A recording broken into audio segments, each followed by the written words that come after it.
여호와가 이같이 말하노라. 내가 시온에 돌아와 예루살렘 가운데에 거하리니 예루살렘은 진리의 성읍이라 일컫겠고 만군의 여호와의 산은 성산이라 일컫게 되리라. 기쁘다.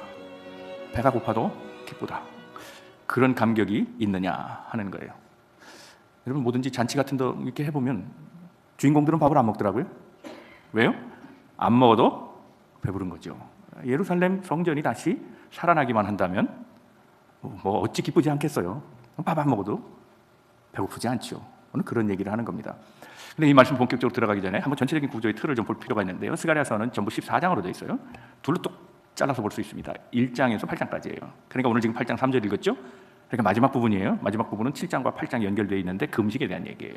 금식, 배고픈 거죠. 그렇죠? 배고픈데도 기쁘다는 거예요. 어떻게? 하나님이 그렇게 만들어 주신다는 거예요. 그런데 하나님이 그렇게 만들어 주시는데 하나님이 그렇게 만들어 주실 때는 하나님의 의도가 있고 받을 때도 하나님의 뜻을 알고 받으라는 거예요. 그런데 순서를 잘못하면 그 축복을 누리질 못해요. 빼앗길 때가 있어요. 썩을 때가 있어요. 그래서 축복도 순서가 있다는 거예요. 그 순서대로 해야 지켜지고 누릴 수 있다는 거예요. 그걸 보자는 거예요.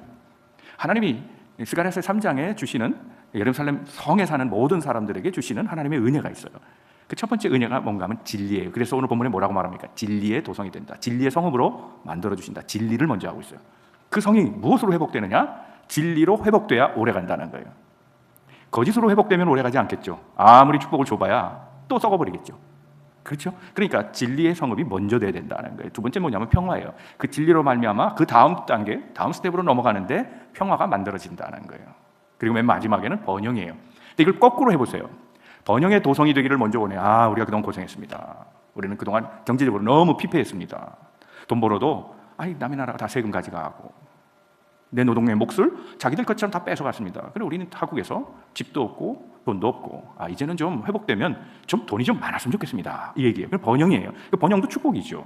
그런데 그 번영을 먼저 앞세우면 어떻게 돼요? 만약에 진리가 없다면 경쟁할 거 아니에요. 서로 싸울 거 아니에요. 내가 더 가지려고 할 거 아니에요. 그러다 보면 적이 또 생기잖아요. 적이 생기면 어떻게 돼요? 평화가 깨지는 거죠. 평화가 깨지면 받은 축복도 다 날아가 버리는 거죠. 그러니까 복을 받더라도 먼저 신경 쓰고 먼저 구할 것이 있다는 거예요. 먼저 담을 그릇이 있다는 거죠. 먼저 넣을 돌이 있다는 거예요. 먼저라는 것에 주목해야 돼요. 그게 뭐냐? 진리라는 거예요. 진리.